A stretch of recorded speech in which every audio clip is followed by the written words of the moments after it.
Bonjour et bienvenue dans notre point marché d'octobre.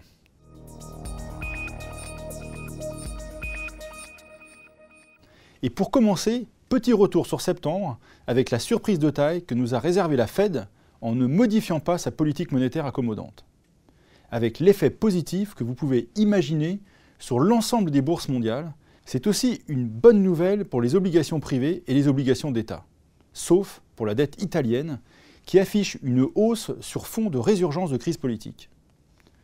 Côté devises, l'euro a monté après le discours de la Fed, tandis que le pétrole et l'or ont baissé à cause de la réduction du risque géopolitique.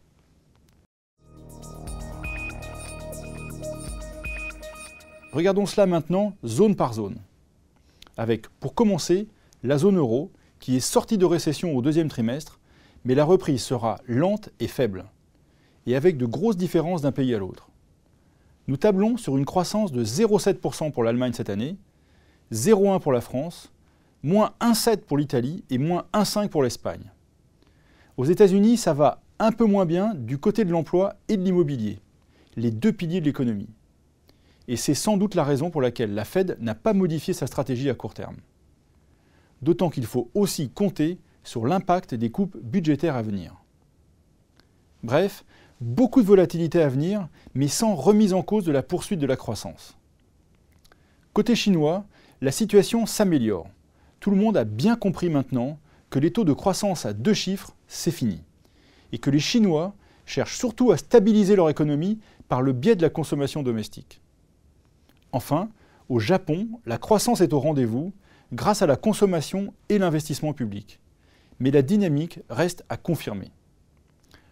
Au final, nous anticipons une légère accélération de la croissance cette année, notamment dans les pays développés, surtout si les taux restent bas.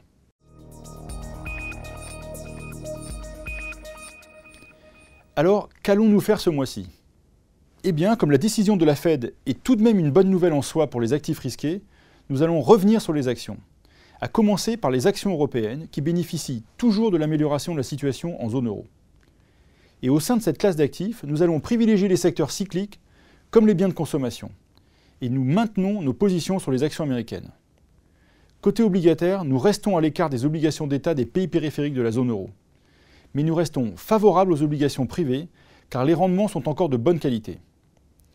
Côté émergent, les signes de stabilisation nous incitent à reprendre du risque via les obligations, pour lesquelles la politique accommodante de la Fed reste favorable. Enfin, sur les devises, nous gardons nos positions à long terme sur le dollar contre euro. Alors bien sûr, tout ce que je vous dis là doit s'accorder avec les règles d'or que vous voyez défiler à l'écran actuellement. Voilà, c'est tout pour cette édition. Merci de nous avoir suivis, merci d'échanger avec nous sur nos différentes adresses et rendez-vous début novembre pour un prochain point marché.